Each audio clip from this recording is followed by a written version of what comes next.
श्री गणेशाय नमः। श्री सरस्वत्यै नमः। श्रीमत्सद्गुरुचरणारविन्दाभ्यां नमः। श्रीमत्कुलदेवतायै नमः। गुरुर्ब्रह्मा गुरुर्विष्णुः गुरुर्देवो महेश्वराः। गुरुसाक्षात् परब्रह्म तस्मै श्री गुरवे नमः। आपण नवीन असाल तर या चॅनलला सबस्क्राईब करावं आणि या चॅनलवर अपलोड होणाऱ्या नवीन प्रक्षेपणाचं नोटिफिकेशन आपल्याला मिळण्यासाठी बेल आयकॉन अवश्य दाबावा। देह संवर्धन आणि विज्ञान हा चालू असलेला विषय, याच्या या चौथ्या प्रकरणामध्ये आता आपण प्रवेश करत आहोत। अष्टांग योग साधना कशासाठी घेत आहोत आढावा घ्यायचा झाला। पहिल्या प्रकरणात पाहिलंय की मनुष्याच्या प्रत्येक पेशीची जडणघडण कशी होते, कारण अंगावर सूक्ष्मांग कसं तयार होतं, सूक्ष्मांगावर नंतर स्थूलांग विलेपित होऊन प्रत्येक कोशिका ग्रंथी स्वेदज खाणीमध्ये कशा जन्म घेतात, ऊर योनीनुसार त्याचा विभाजन होऊन मल्टिप्लिकेशन म्हणजे संघटन कसं उभं राहतं आणि या संघटनामधून महाकाय बहुपेशीय देह आकाराला येते आणि स्थूल देहाकाराने अनेक प्राणीगण, खेचर, जलचर, भूचर, उभयचर सर्व प्रकारच्या जीवमात्राची आपण जडणघडण दुसऱ्या प्रकरणामध्ये पण पाहिलेली आहे। त्यामध्ये पेशीची संघटना अबाधितपणे काही काळ टिकवण्यासाठी ज्या अन्न पाण्याची उपलब्धता प्रकृतीला करणं गरजेचं होतं, ती प्रकृती कशी करते, अन्नाच्या विनियोगाने या प्रकृतीमध्ये हे कसे जन्म घेतात याविषयी आपण सविस्तर पाहिलेलंच आहे। तिसऱ्या प्रकरणामध्ये पुन्हा शरीरांतर्गत या व्यवस्था कशा चालतात, म्हणजे एक शरीर मोठं महाकाय चालवण्यासाठी प्रकृतीनं काय नियोजन केलेलं आहे, आतमध्ये शरीरामध्ये किती प्रकारच्या संस्था आणि कशा चालतात, त्यामध्ये नाडी प्रणाली आहे, षटचक्र व्यवस्था आहे, तर या ठिकाणी कशा चालतात याचा आपण सविस्तर आढावा व्हिडिओच्या माध्यमाने या ठिकाणी अनुभवलेला आहे आणि आपण पाहिला आहे। आणि पाहिला नसेल तर श्रोत्यांनी तो अनुक्रमाने पाहावा, म्हणजे तुम्हाला त्या सगळ्या गोष्टीचा उलगडा होत जाईल। या चौथ्या प्रकरणामध्ये प्रवेश करायचं झालं, आहार विहार याचा आपण विचार केलेला आहे। म्हणजे आहार म्हणजे अन्नोत्पत्ती आणि अन्नोत्पत्तीच्या नंतर जो आपण स्वीकारार्ह योग्य अयोग्य अभक्ष भक्ष जे आहे, खाद्य अखाद्य, या सगळ्या गोष्टीचा विचार आपण प्रकरणामध्ये केलेलाच आहे। आणि या सगळ्या गोष्टीसाठी जो प्रपंच करायचा आहे, संसार करायचा आहे किंवा हा जो व्यवहार उपद्व्याप करायचा आहे तो विहार या माध्यमाने आपण करतो। विहार फार महत्वाचा असतो, कुठं जावं कुठं न जावं अशाही गोष्टी लक्षात घेण्याचा फार गरजेचं आहे आणि त्यानुसार या आपण दोन्ही अंगाचा थेट किंवा अप्रत्यक्षपणे आणि प्रत्यक्षपणे दोन्ही अंगांनी विचार केलेला आहे। आता या ठिकाणी आपण आचार या तिसऱ्या महत्वाच्या टप्प्याचा विचार या अष्टांग योग साधनेमध्ये करणार आहोत, कारण याच्यामध्ये संपूर्ण मनुष्याची जडणघडण कशी होते, माणसाने सूक्ष्मलिंगी देह म्हणजे मन हे फार मोठी प्रमुख भूमिका या ठिकाणी साकारत असतं। संपूर्ण जीवनाचं चित्र, संपूर्ण जीवनाचं वलय याच सूक्ष्मांगाच्या जडणघडणीवर निर्धारित असतं आणि त्यामध्ये स्थूलांगाची जी संरक्षण आणि रक्षण संघटन बांधणी होते ती सुद्धा या मनाच्याच सूक्ष्मांगाने होत असते। या ठिकाणी सर्व विचार झालेला आहे। आता आचार आणि विचार याच्या शुद्धीचा विषय समजून घेणार आहोत। अष्टांग योग साधना ही शरीर आणि मनाचे रोग निवारण प्रक्रिया आहे, याचा पूर्ण अभ्यास आता इथे सांगितला आहे। या प्रकरणामध्ये स्थूल देहाचे आरोग्य व्यवस्थापन प्रकृती कसं करतं हाच या YouTube व्हिडिओ प्रक्षेपण करण्याचा मुख्य उद्देश आहे। आधुनिक वैद्यकीय ॲलोपॅथिक उपचार आणि रासायनिक औषध सेवनाचे दुष्परिणाम टाळण्यासाठी प्राचीन महाविद्वान योगी महर्षींनी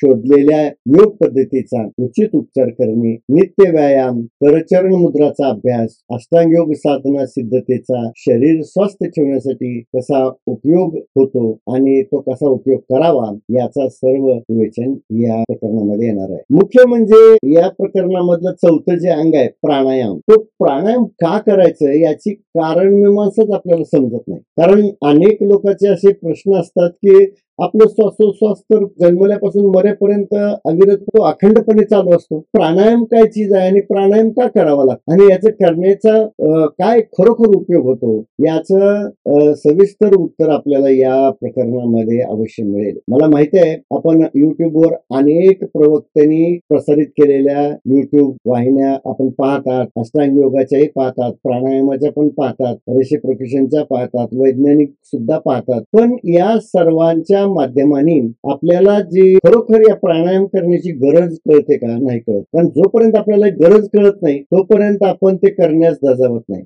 कारण प्राकृतिक दृष्ट्या सुद्धा संसारामध्ये प्रपंचामध्ये आपण एखादं काम करतो याचा अर्थ ते करण्याची आपल्याला गरज वाटते म्हणून, आणि गरज जर वाटत नसेल किंवा ते गरजेचं वाटत नसेल तर आपण ते काम करण्यासाठी सुद्धा धजावत नाही, पण ते सुद्धा आपण हाती घेत नाही. तसंच प्राणायाम करण्याची खरोखर गरज काय आहे हे जोपर्यंत या संभ्रामक स्थितीचं निखळ उत्तर मिळत नाही तोपर्यंत आपण ते करण्यास धजावत नाही. म्हणून या विशेष या चौथ्या प्रकरणामध्ये आपल्याला याचं उत्तर सर्व वाचक श्रोत्यांना खात्रीने या श्रृंखलेतून मिळेल. आणि समाजात त्या योगा या नावानं जे प्रसिद्ध झालेलं आहे तो व्यायाम कसरतीचा लोकप्रियता वाढत असली तरी प्राणायाम करताना फुफ्फुसात नेमके काय क्रिया घडते, कसं त्याच्यामध्ये रासायनिक प्रक्रिया होते याचा सविस्तर रासायनिक तंत्रशास्त्र विचार या ठिकाणी मांडला गेलेला आहे. त्यामुळं यावर आपण विशेष बारकाईनं आणि सखोलपणे गांभीर्यानं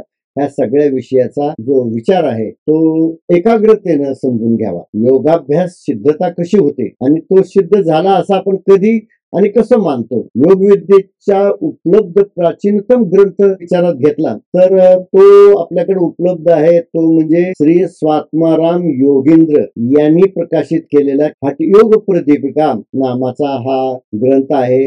या हठयोगामध्ये मुख्यतः 4 योगांग प्रमुख मानलेले आहेत. 4 योगांगाचा जास्त विचार केलेला आहे. तो महत्वाचा श्लोक मी या ठिकाणी नमूद करत आहे. अभ्यसेन्नाडिका शुद्धिं मुद्रादिपवनी क्रियां आसनं कुंभकं चित्रं मुद्राख्यं करणं तथा अथ नादानुसंधानम अभ्यासानुक्रमो हटे.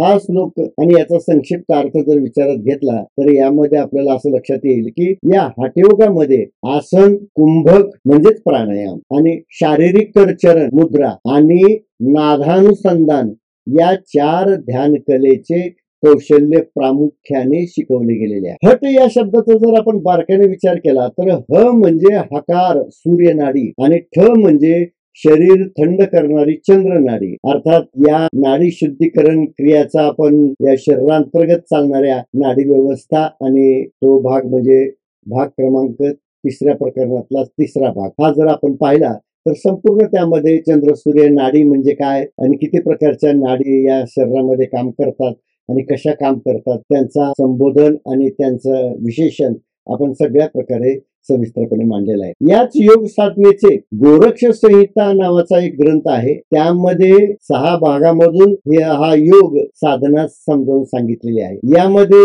यम नियम हे 2 अंग जे आहेत हे वगळून उर्वरित 6 टप्प्याचा योगानुक्रम विचारात घेतलेला आहे. तो गोरख संहितेमधला श्लोक आहे 1.6 म्हणजे पहिल्या प्रकरणातला 6वा श्लोक. आसनम प्राण संरोध प्रत्याहारश्च धारणा ध्यानम समाधिरेतानि योगांगानि वदन्ति षट. यामध्ये आसन, प्राणायाम, प्रत्याहार, धारणा, ध्यान आणि समाधी या 6 भागामध्ये ही योग साधना उच्चोत्तर स्थिती गाठायची असते आणि त्याचा संपूर्ण अखंडपणे अभ्यास केला जात होता. पण नंतर महर्षी पतंजली मुनींनी जो अष्टांग योग साधनेचा प्रचार केला तो सर्वात जास्त या समाजाला रुजलेला आहे. कारण त्यांनी या योगाच्या संदर्भाने उल्लेखनीय कार्य केलेलं आहे. त्यांच्या मार्गदर्शक तत्वाने आधुनिक योग पद्धती समाजात रुजली आहे. महर्षी पतंजली मुनींनी पातंजली योगसूत्र ग्रंथात आरोग्यदायक अष्टांग योगाचे तपशीलवार वर्णन केलेलं आहे. यम नियमाने सदाचरण प्रफुल्लित झाल्याशिवाय योगाचा अभ्यास पूर्ण होऊ शकत नाही. म्हणजे त्यांच्या दृष्टिकोनातून असं आहे की यम नियम अगोदर पाळले गेले पाहिजेत, कारण ते पाळल्याशिवाय योग साधनेच्या पुढच्या टप्प्याला पात्रच होत नाही. म्हणून या अष्टांग योग साधनेला समाजाने स्वीकारार्ह समजलेले आहे. याचा सर्वाधिक प्रचार समाजात झाला आहे. याचाच आता आपण सविस्तर अभ्यास करू. म्हणजे हठयोग प्रतिपिकाचाही आपण विचारात घेतलेला आहे सगळा भाग आणि गोरख संहितेचाही आपण सगळा ग्रंथ समजून घेऊन त्याचा जे काय आवश्यक भाग आपल्याला वाटतो तो आपण विचारात घेतलेला आहे.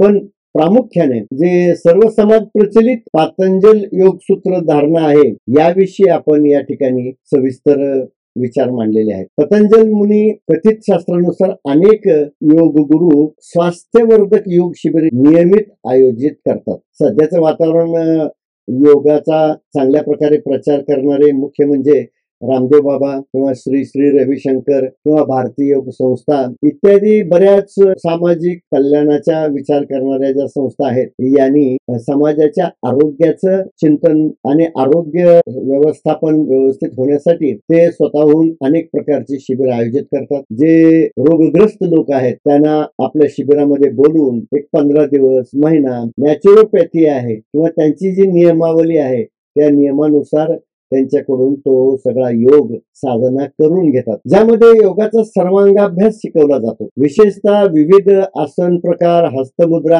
आणि शारीरिक व्यायाम सुद्धा शिकवले जातात. या व्यायाम प्रकाराला समाजात योगा म्हणून प्रसिद्धी आहे. अर्थात याच्या नियमित आचरणाने शरीर तंदुरुस्त होते. मजबूत अष्टपैलू प्रसिद्ध व्यायाम तंत्र पतंजल मुनींनी शिकवलेलं आहे. त्याच्याच आधाराने आसनांच्या नियमित सरावाने शरीराला खात्रीने लाभ होतो. जाणलं किंवा न जाणलं क्रिया करण्याने तुमच्या शरीराला स्वास्थ्य लाभ नक्की होतो. पण समजून उमजून जाणून बुजून खरोखर गरज समजून जर केलं, कारण यामध्ये सातत्य आणि नियमित ह्या क्रियाचा अंगीकार करणं फार महत्वाचं आहे. कारण अष्टांग योग कला पतंजल योग सूत्र ग्रंथ संकलित आहे. सर्वोच्च समाधी अवस्थेला नेणारी हीच साधना सांसारिक आत्म्याला निरामय मुक्ती प्रदान करू शकते, एवढं यात सामर्थ्य आहे. या योग साधनेत आसनाच्या नियमित सरावाने शरीराला खात्रीने लाभ होतो. अर्थात ही योग कला अतिशय उत्तम कौशल्यपूर्ण परिणाम प्रदान करणारी असली तरी सुद्धा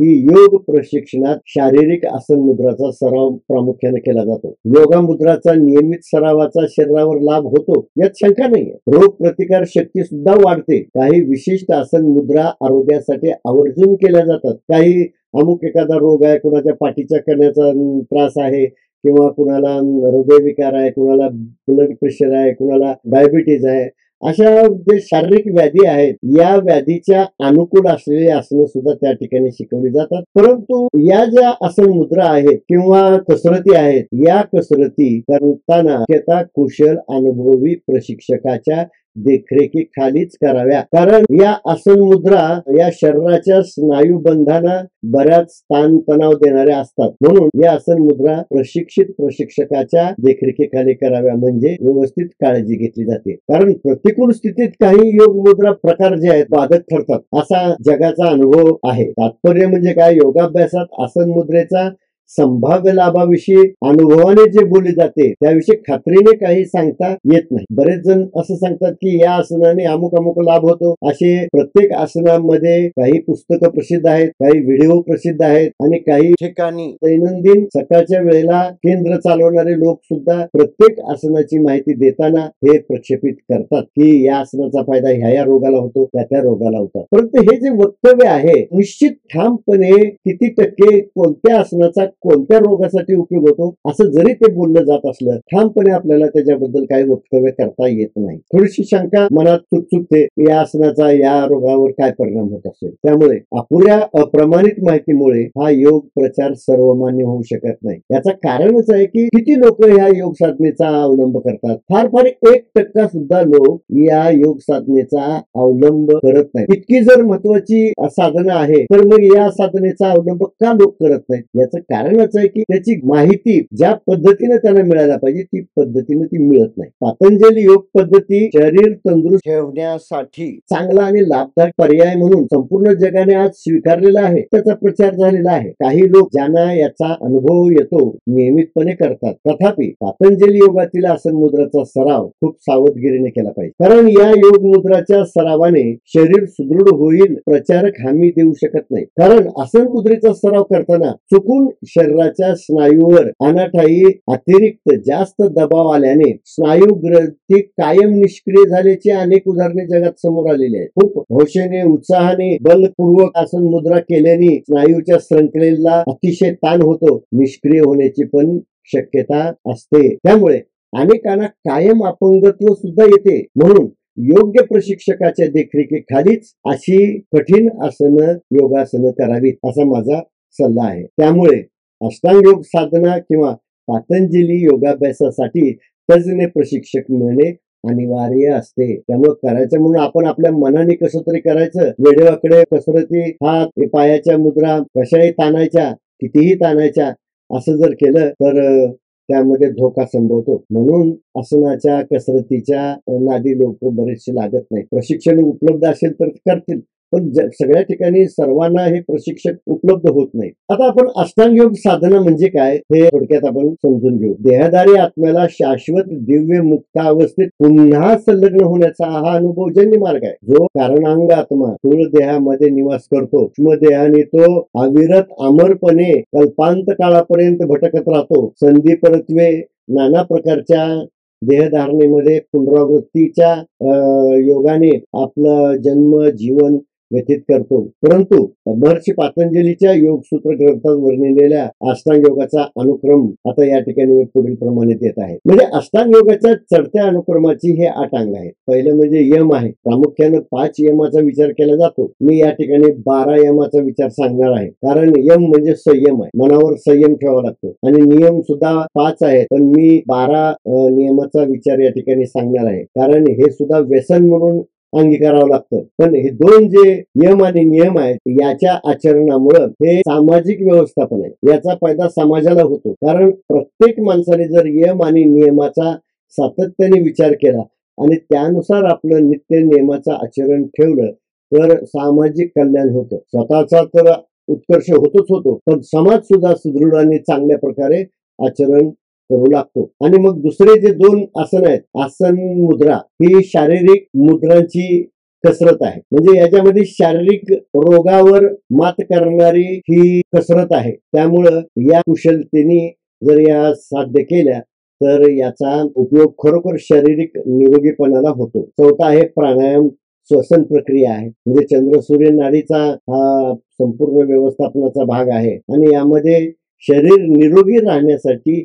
हे संपूर्ण व्यवस्थापन आहे. म्हणजे पहिल्या 4 यम नियम आसन प्राणायाम हे बहिरंग योग आहेत. बहिरंग योग एवढ्यासाठीच म्हणायचं की आपल्या स्थूल देहाच्या अंगाने बाह्य वर्तन आपलं या ठिकाणी चांगल्या सद्वर्तन कसं घडेल याचा विचार या 4 अंगामध्ये होतो. शारीरिक दृष्ट्या, मानसिक दृष्ट्या आणि सामाजिक दृष्ट्या या तिन्ही अंगाने तिन्ही स्तरावर याचा असर, त्याचा परिणाम खरोखर चांगल्या प्रकारे दिसू लागतो. म्हणून याला बहिरंग योग म्हटलेलं आहे. त्याच्यानंतर एक प्रत्याहार नावाचं एक अंग आहे. हे इंद्रिय प्रतिरोधक आहे. प्रति आहार म्हणजे जे इंद्रिय आहार सेवन करतात या इंद्रियाच्या आहार सेवनावर निर्बंध आणणं आणि त्यांना संयमित करणं हे फार महत्वाचं काम आहे, जे प्राणायाम सिद्ध झाल्यानंतर हे करण्याची गरज असते. म्हणून बहिरंग योग आणि पुढचा अंतरंग योग आहे, याचा हा सेतू आहे, ब्रिज आहे. कारण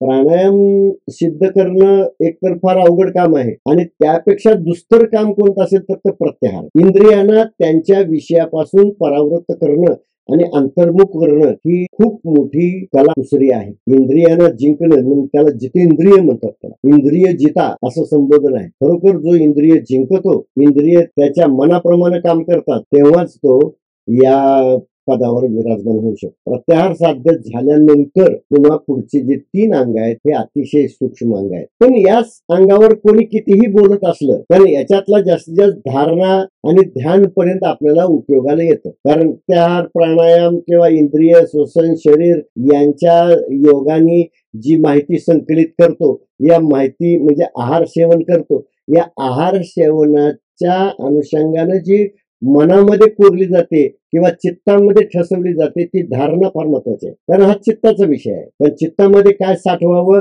आणि ठसवावं हे शेवटी ज्याचा त्याच्या आवडीचा विषय आहे, छंदाचा विषय आहे, इच्छेचा विषय आहे. म्हणून ही धारणा हा बुद्धी म्हणजे चित्त, मन बुद्धी म्हणजे चित्ताचा विषय आहे. हा मानसिक व्यवस्थापन आहे. ध्यान मनाची क्रिया आहे. पण जोपर्यंत हे ध्यानात राहत नाही तोपर्यंत कुठलंही काम आपण नियोजित करू शकत नाही. जो काय अभ्यास केला ती जी धारणा चित्तात ठसलेली आहे त्याचं ध्यान सुद्धा असलं पाहिजे. कारण ध्यान कुशलता नसेल तर मग कुठलंही कार्य सिद्धीत जात नाही. हे ध्यान आणि धारणा हे मानसिक व्यवस्थापनाच्या गोष्टी आहेत. कारण या मनाच्या सूक्ष्मलिंगी देहाच्या क्रिया असल्यामुळं हा अंतरंग योग आहे. त्रयम अंतरंगम पूर्वेभ्य असा श्लोक आहे. तर त्याच्यानंतरची जी समाधी अवस्था आहे, धी म्हणजे बुद्धी, हाही मन बुद्धी चित्त अंतकरण चतुष्टय जे आहे हे सगळं एकाग्र होऊन मन प्राणांनी सीमित करून संपूर्ण देहातून आपला व्यवस्थापन पसारा आहे तो आकुंचन एकाग्र करून जोपर्यंत हे मन काकेमुखातून षडचक्रातून वरी चढत नाही तोपर्यंत या शरीरामध्ये घुसमटलेलं, शरीरामध्ये रत राहिलेलं हे मन या शरीर क्रियेपासून बाहेर पडत नाही. म्हणजे देहभावातून बाहेर पडण्यासाठी आणि समाधी स्थितीला पोहोचण्यासाठी बुद्धी, मन, प्राण याचं सगळं नियोजन आहे. या सगळ्या व्यवस्थापनेतून या भौतिक गोष्टीच्या जंजाळातून जोपर्यंत बाहेर पडत नाही हा चित्ताचा विषय आहे. म्हणून हे आत्मनिवेदन आहे, आत्म्यासह मनाचं मिलन आहे. ही गोष्ट षटचक्रामधून जेव्हा हळूहळू या मनाचा पसारा कमी कमी होत जातो, प्राणासह मन आज्ञाचक्र स्थापित होतं आणि तिथून पुढे जेव्हा ते आत्म्याच्या मिलनासाठी झेपावतं तेव्हा हे चित्त त्याला तिथं कामाला येत असतं आणि बुद्धी त्याला सहयोग करते. म्हणून हे अष्टांग योग आपल्याला समजून घेणं फार गरजेचं आहे. म्हणून पातंजल योग सूत्र सुद्धा अष्टांगाचा उद्घोष करतो. यम नियमासन प्राणायाम प्रत्याहार धारणा ध्यान समाधयोष्टावंगानी.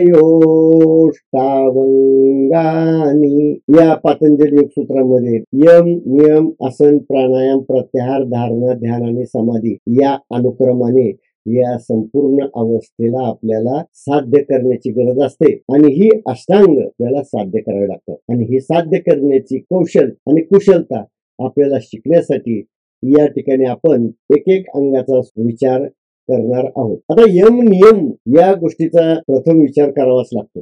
कारण यम नियमाचा खरोखर प्रत्यक्षात जन्मापासून बाह्य भौतिक गोष्टीचा भडीमार आपल्या मनावर, चित्तावर, बुद्धीमध्ये संग्रहित झालेला असतो.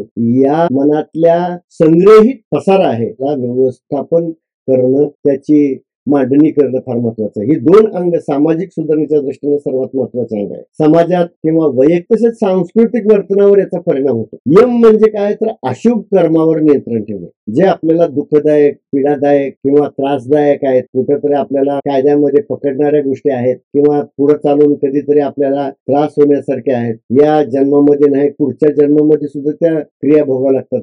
कारण या ठिकाणी केलेलं कर्म आणि घेतलेलं ऋण फेडल्याशिवाय ते मागचा पाठलाग सोडत नाही. त्यामुळं यमाविषयी सांगितलं जातं की य सर्वान प्राणिनो नियच्छति स यमः. म्हणजे जीवाना त्याने केलेल्या कर्माचं फळ नियमित देणारा कोण असतो तर हा यम असतो. म्हणून आपण जे करतो त्या करावयाच्या कृतीवर आपलं बारकाईनं लक्ष असलं पाहिजे. कारण भविष्यात दुःखदायक वाईट फळ आपल्या वाट्याला येऊ नये असं वाटत असेल तर कर्म जे असतात ते तात्काळ सोडून दिलेली बरी असतात. मग त्या अगोदर दुष्कृती, निंदनीय कर्म हे आपल्याला कळायला पाहिजे. आणि नियमचा अर्थ सुद्धा दैनंदिन केल्या जाणाऱ्या सत्कृतीचे चक्रीय वर्तन वारंवार करणे. नियम म्हणजे पाळण्याची गोष्ट आहे. कारण नित्य नियमाने नित्य नियम नामी तो प्राणी दुर्लभ म्हणलेला आहे ज्ञानेश्वर महाराजांनी. जो नित्य नियम पाळतो असे प्राणी फार दुर्लभ आहेत. कारण आज केलेला नियम उद्यापर्यंत आपला टिकत नाही. अंतिम ध्येय साध्य करण्यासाठी काही कामे जाणीवपूर्वक करण्याचा सल्ला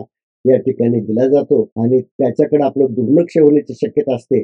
म्हणून या ठिकाणी पतंजल मुनींनी या गोष्टीचा वापर केलेला आहे की ह्या गोष्टी टाळता कामा नये.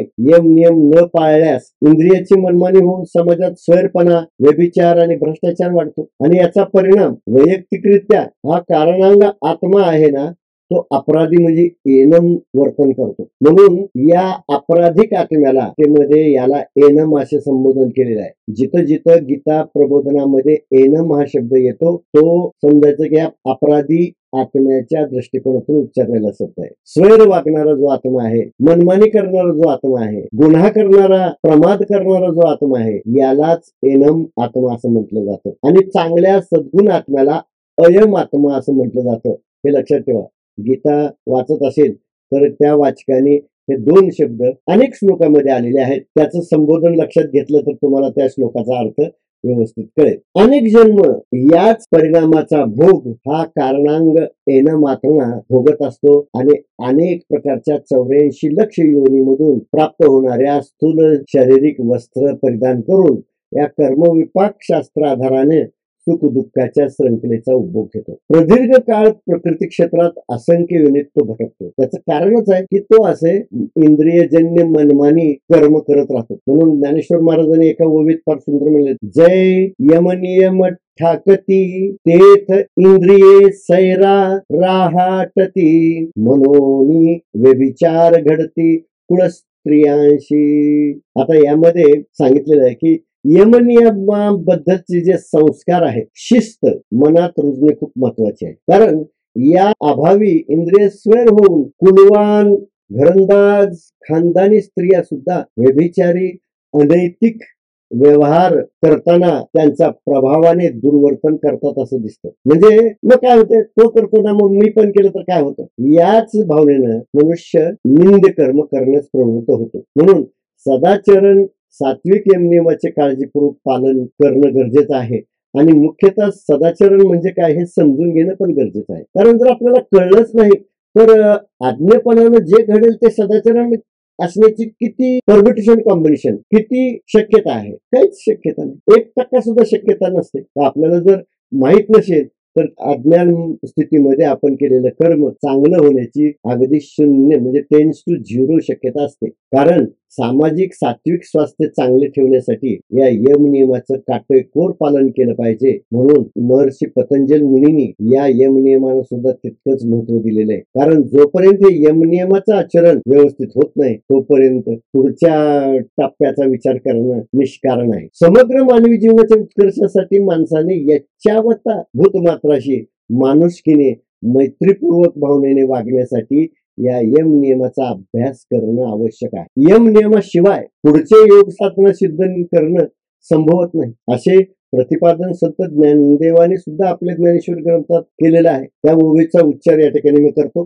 जया ते अभ्यासाची घरटी यमनियमाची ताटी जे मनाते सदा मुठी धरुणी आहाती आणि यमनियमाचे डोंगर अभ्यासाचे सागर क्रमोनी हे पार पातले ते यमनियमी कडसले जे तपोज्ञाने चोखाळले मी तेची ते झाले येत संशय कायसा. भगवान म्हणतात जे यमनियमामध्ये कडवले जातात, तळले जातात, फ्राय केले जातात, यमनियमाच्या चाकोरीनं तपासले जातात आणि तप ज्ञान यांनी ते चोख होतात ना, अरे मग त्यांच्यात आणि माझ्यात काय फरक आहे, ते परमात्मा स्वरूप सहज होतात. केवळ या यमनियमाचं जर पालन तंतोतंत करण्याचा जर माणसाने निश्चय ते आपल्या जीवनामध्ये केला तर केवळ या 2 नियमांनीच तुम्ही परमात्मा स्वरूप होऊ शकता. कारण हे यम नियम उभय बंधनाचे काटेकोर पाळणे विशिष्ट क्रमाने खात्रीने ज्ञानी होतं. कारण ज्याला अभ्यासाची घरटी म्हणजे हे अभ्यास करण्याची ज्यांना गरज वाटते आणि स्वतःहून ते यम नियमाच्या कुंपणामध्ये राहण्याचा प्रयत्न करतात, जे नियम आहेत त्याचं पालन करण्याचा प्रयत्न करतात. मनाचा ब्रेक उत्तम ब्रेक म्हटलाय. मनाने हे यम नियम पाळले जातात आणि जे मनाला आपल्या मुठीत धरून आहेत, मनाला स्वैर सोडत नाही. आणि मग अशा प्रकारचे हे यम नियमाचे जे डोंगर आहेत, म्हणजे एक यम नियम नाही, अशा 1000 यम नियम आहेत, हे डोंगर आहे यम नियमाचा. अशा प्रकारे जे अभ्यासाच्या कृतीने हा सागर उपसतात, हा सागर आहे. आणि अशा प्रकारे या अनुक्रमाने जे आचरण करत करत सदाचरणाने हे पार पातले म्हणजे माझ्यापर्यंत या प्रकृती सीमेच्या बाहेर जाण्याची त्यांची क्षमता आणि पात्रता होऊ शकते. याच गोष्टीवर पुढे चालताना तया मनाचे मोकळे तेची पेटवण घातले जे यम नियमी हळवारले आयते होते. अर्थात मन तेवढं कोरडं पाहिजे, मन तेवढं शुष्क पाहिजे, तर हे मोकळं पाहिजे. विशेष म्हणजे कुठल्याही बंधनामध्ये जखडलेलं असता कामा नये. तरच जसं सुकलेलं लाकडं असतात ते लगेच पेट घेतात, तसं मन सुद्धा असं सुकलेलं शुष्क आणि कोरडं कोणत्याही बंधनामध्ये न गुंतलेलं असलं ना तर ते पटकन पेट घेतं आणि मग ते बराबर यम नियमांनी आचरण करायला लागतं. अगदी सुतासारखं हळवारपणे सहज आयतं जीवन जगतं ते. म्हणून या सहज धर्मानुकूल वर्तनावर लक्ष दिलं पाहिजे. म्हणून श्रीमद भागवतात श्री कृष्णाने अर्जुनाला 5च यम नियमाचा विचार सांगितला, परंतु उद्धवाला जेव्हा 11व्या स्कंदामध्ये तेच ज्ञान दिलं, पण ते जरा थोडं सविस्तर बसून निवांतपणे दिलेलं असल्यामुळं उद्धवाला मात्र या 12 यम आणि 12 नियमाची शिकवण दिलेली आहे. म्हणून त्याच 11व्या स्कंदावर एकनाथ महाराजांनी जे एकनाथी भागवत लिहिलेलं आहे त्यामध्ये या यमनियमाचा तपशीलवार विवरण आलेलं आहे. म्हणून एकनाथी भागवत म्हणतात की ते यमनियम 12 आणि सकळ साधन संभारा, या वया माझी नगरा मार्गो पुढारा चालेना. या 12 यम आणि 12 नियमाचं जो आचरण करतो, मग अन्य साधनाचा संभारा आपल्या बोकांडी घेण्याची काही गरज नाही. आपल्या डोक्यावर ते ओझं चालवायची काही गरज नाही. माझ्या नगराला येण्यासाठी हे बाकीचं सगळं गटुडं आणण्याची गरज नाही. या 12 यम नियमाचं जर आचरण व्यवस्थित झालं तर तो सहज पवित्र आणि सद्गुण सत्स्थितीला जाऊ शकतो. अष्टांग योग अवलंबताना प्रथम यम नियम साधनेचा 12 अंगाचा गांभीर्याने विचार करणं गरजेचं आहे आणि ते आचरणात आणणं गरजेचं आहे. कारण दैनंदिन व्यवहारात त्याचा स्वीकार केल्याशिवाय अष्टांग योग साधना यशस्वी होऊ शकत नाही. मी जे काही या ठिकाणी बोलत आहे किंवा बोलणार आहे हे अधोरेखित घेण्यासारखे आहे. कुणीही या वाक्याचं खंडन करण्याची तयारी असेल तर त्यांनी माझ्याशी बोलायला काहीच हरकत नाही. कुठे मी त्यांचे विचार स्वीकारणार आणि त्यांचे विचार सुद्धा अभ्यास करण्यासारखा मोकळे मनाचा माणूस आहे. त्यामुळं या 12 भागाचा गांभीर्याने विचार येथे केलेला आहे. अर्थात हे मी माझ्या मनाचं बोलतो असं नाही, हे सगळं ऑलरेडी ग्रंथांमध्ये अनेक ग्रंथांमध्ये संकलित केलेलंच आहे. पण जरा ते विस्कळीत आणि विखुरलेलं असल्यामुळं ते सहज पटकन मिळत नाही. म्हणून मी या सगळ्या ज्ञानाचं संकलन केलेलं आहे. हे माझ्या मनाचं काहीही नाही. प्रत्येक गोष्टीला मी माझं प्रमाण देणार आहे आणि प्रमाणित गोष्टीच तुमच्या समोर मांडत आहे. त्यामुळं माझ्या मनाचं काहीही नाही. कदाचित विज्ञानाच्या म्हणजे अध्यात्म क्षेत्रामध्ये जर त्याचं प्रमाण असेल तर मी ते प्रमाण स्वीकारलेलं आहे, किंवा अध्यात्मामध्ये याचा विचार थोडासा न्यून वाटत असेल तर आणि विज्ञानामध्ये त्याचा उलगडा होत असेल तर विज्ञानाच्या अंगानेही मी आपल्याला ते समजावून सांगत आहे. त्यामुळं या ठिकाणी आता या पहिल्या भागाला विराम देतो. याच्या पुढचा भाग म्हणजे फार सविस्तर आपण विचार करणार आहोत. यम आणि नियमाचे 12 कोणते अंग आहेत, त्याचं कसं आचरण आपल्याला करायचं आहे, याचा सर्व विचार आपल्याला पुढे येत्या भागामध्ये क्रमवार आपल्याला माहिती पडेल क्रमशः.